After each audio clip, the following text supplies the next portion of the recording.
లోక్సభ ఎలక్షన్స్లో మహారాష్ట్రలో కాంగ్రెస్ చక్కగా సీట్లు సంపాదించుకున్నది. కాంగ్రెస్ మిత్రపక్షాలు శరద్ పవారు, ఉద్ధవ్ ఠాకరే కూడా సీట్లు సంపాదించుకున్నారు. వాళ్ళు క్యాంపెయిన్ చేశారు. నరేంద్ర మోడీకి 400 సీట్లు వస్తే రాజ్యాంగాన్ని మార్చేస్తాడు, ఇది చేస్తాడు, అది చేస్తాడు అని చెప్పటంలో ఒక పెద్ద వీక్నెస్ నరేంద్ర మోడీ బీజేపీ ప్రభుత్వంలో చూపెట్టాడు. నిరుద్యోగాలు ఉన్నాయి, ధర పెరుగుదల అవి అవి రెండు తప్పకుండా నరేంద్ర మోడీ ప్రభుత్వం ట్యాకిల్ చేయలేదు. ఆ బ్లేమ్ అంతా ఆయన మీద పడింది. దానివల్ల పార్లమెంట్ ఎలక్షన్స్ నరేంద్ర మోడీది కాబట్టి నరేంద్ర మోడీకి బుద్ధి చెప్పాలి, దెబ్బ కొట్టాలని ప్రజలందరూ యునైట్ అయ్యారు. దాని తగ్గ వాళ్ళు బీజేపీ కరెక్టివ్ స్టెప్స్ తీసుకోలేదు. పార్లమెంట్ ఎలక్షన్లో మనం ధరలు తగ్గించటం, కొంచెం ఉద్యోగాలు ఇచ్చేది ఎలా చేయాలి, ప్రజలతో ఆలోచించటం చేయకుండా ఓవర్ ఎక్స్పోజ్ కూడా అయిపోయాడు నరేంద్ర మోడీ. 2023, 2024లో ఎక్కువ ఫంక్షన్స్, రామ్ మందిర్ అని, G20 అని పెట్టి అస్తమానం ఆయన కనపడటంలో రాజకీయ నాయకులు అలా చేస్తే ఓవర్ ఎక్స్పోజర్కి పీపుల్ పనిష్ చేస్తారు. అందువల్ల కాంగ్రెస్ ఎంపీలు తెచ్చుకున్నది చక్కటి క్యాంపెయిన్ చేసింది.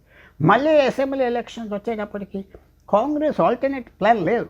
రాహుల్ గాంధీ అదే రాజ్యాంగం ఖతరాలో ఉన్నది, డేంజర్లో ఉన్నది అంటే ప్రజలకి ఎన్నిసార్లు వింటారు, ఎన్నిసార్లు ఓట్లేస్తారు?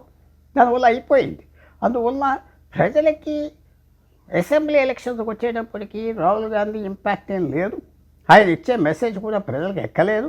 దానికి తగ్గ ఆపోజిషన్ బీజేపీ వాళ్ళు జాగ్రత్త పడి కామన్ మ్యాన్కు ఉపయోగపడేదని చేసి వాళ్ళు ఎలక్షన్ గెలిచారు. కాంగ్రెస్ పార్టీ మహారాష్ట్ర ఓటమి నుంచి నేర్చుకోవాల్సింది ఏంటంటే, వాళ్ళ నాయకత్వం ఇప్పుడు గాంధీ ఫ్యామిలీ 3 ఉన్నారు, బయట 3 4 ఖార్గే, వేణుగోపాల్, జయరాం రమేష్ 4 5 చూస్తున్నారు. బ్రాడ్ చేయాలి.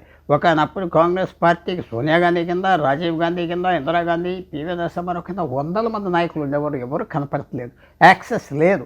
మీరు ఏ మంత్రినైనా అడగండి, కాంగ్రెస్ మంత్రిని, ఎమ్మెల్యేని, ఎవరు కనపడరు. ఢిల్లీలో మాట ఇచ్చేవాళ్ళు ఎవరు లేరు. మెయిన్ థింగ్ ఢిల్లీలో కాంగ్రెస్ ఆర్గనైజేషన్ మార్చాలి, బ్రాడ్ చేయాలి, యాక్సెస్ ఇవ్వాలి. కొత్త నాయకత్వం కూడా గాంధీ ఫ్యామిలీ ఎలాగో ఉంటారు కాబట్టి బయట వాళ్ళు ఎక్కువ మందిని తేవాలి. ఇప్పుడు ఉన్న నాయకత్వం సరిపడతలేదు అని స్పష్టంగా తెలుసుకోవాలి కాంగ్రెస్ పార్టీ. పార్లమెంట్ ఎలక్షన్స్ పోయింది, అలాగే హర్యానా పోయింది, జార్ఖండ్లో పెద్ద ఏం రాలేదు, కాశ్మీర్లో రాలేదు, మహారాష్ట్రలో పోయింది. ఎక్కువ నాయకులు వెళ్ళిపోతున్నారు. సో ఇప్పుడు కాంగ్రెస్ పార్టీ ఆలోచించి ఉన్న వాళ్ళలో కొత్త నాయకులు తేవటం, కొత్త రక్తం తేవటం, పద్ధతి మార్చుకోవాలి. లేకపోతే కాంగ్రెస్ పార్టీ ఇప్పుడు ఈ మళ్ళీ వచ్చే ఎలక్షన్ టైంకి బలంగా ఉండదు, ఇంకా నష్టాలు సఫర్ అయ్యేది మాత్రం ఉన్నాయి. జూన్ 2024లో కాంగ్రెస్ పార్టీకి 13 ఎంపీలు గెలిచారు, బీజేపీకి 9 గెలిచారు. మహారాష్ట్రలో కాంగ్రెస్ కూటమికి 31 మంది ఎంపీలు గెలిచారు, బీజేపీ కూటమికి 17 మంది. ఆ విజయం మీద బిల్డప్ చేసుకుని జాగ్రత్తగా వెళ్ళి ఉంటే మహారాష్ట్ర ఈజీగా గెలుతుంది. కానీ ఆ రోజు నుంచి కాంగ్రెస్ పార్టీ అన్నది ఏమిటంటే, మేము గ్యారంటీగా గెలుస్తాం, మహారాష్ట్ర ఎలక్షన్ గెలవగానే నరేంద్ర మోడీ అంత చూస్తాం, ఇలా ఛాలెంజెస్ ఇవ్వగానే అదర్ సైడ్ బీజేపీ కూడా జాగ్రత్త పడింది. మనం ఏం తప్పులు చేస్తాం, తప్పులు దిద్దుకుందాం. వాళ్ళు చాలా యాక్టివ్ అయిపోయారు బీజేపీ.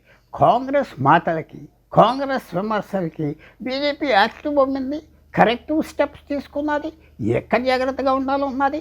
వాళ్ళ 3 పార్టీల మధ్యన అజిత్ పవార్, ఏక్నాథ్ షిండే, బీజేపీ మధ్యన ఏం గొడవలు పెట్టుకోలేదు, టికెట్లన్నీ ఇచ్చారు.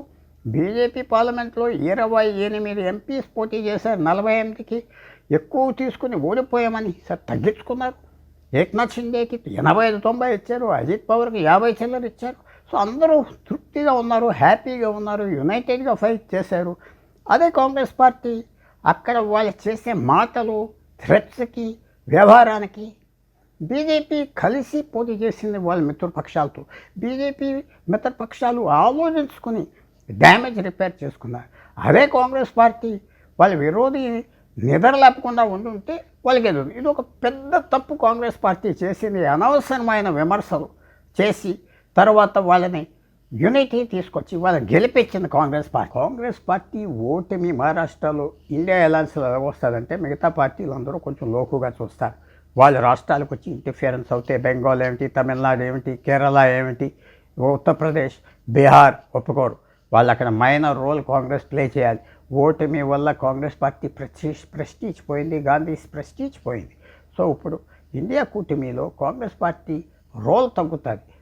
నామకే వాస్తే పేరుకి నాయకులు కానీ ఇప్పుడు వాళ్ళ మాట వినేది ఎవరు లేరు. స్పష్టంగా మమతా బెనర్జీ లాంటి నాయకులు కాంగ్రెస్ పార్టీకి వార్నింగ్ ఇస్తారు. ఆల్రెడీ అఖిలేష్ యాదవ్ ఇచ్చాడు. వాళ్ళ ఇంటర్ఫియరెన్సు, వాళ్ళ పెత్తనం పూర్తిగా తగ్గిపోతుంది. ఇంత మాత్రం ప్రభావం వస్తుంది. కాంగ్రెస్ పార్టీకి ఇది ఏ రకంగా మేనేజ్ చేసుకుంటుంది ఫ్యూచర్లో చూడాలి. ప్రెస్టీజ్ మాత్రం పూర్తిగా తగ్గిపోయింది. వాళ్ళ అలయన్స్ పార్ట్నర్స్ అనుకున్నది వాళ్ళ రాష్ట్రాల్లో చేస్తారు. కాంగ్రెస్ నాయకులు అక్కడ స్థానికంగా ఉన్న వాళ్ళకి మాత్రం వాళ్ళకి ప్రెస్టీజ్ పోతాయి. కానీ ఇప్పుడున్న కాంగ్రెస్ ముఖ్యమంత్రులకి వాళ్ళ బలం పెరుగుతుంది వాళ్ళ రాష్ట్రాల్లో. ఎందుకంటే కాంగ్రెస్ హైకమాండ్కి ఇంటర్ఫియర్ చేయడానికి శక్తి ధైర్యం ఉండదు. కాబట్టి ఏ కాంగ్రెస్ ముఖ్యమంత్రులు ఉన్నారో ఈవేళ వాళ్ళు సేఫ్గా ఉన్నారు, వాళ్ళ జోలికి రారు, వాళ్ళు అనుకున్నవన్నీ ఆ రాష్ట్రాల్లో చేసుకోవచ్చు.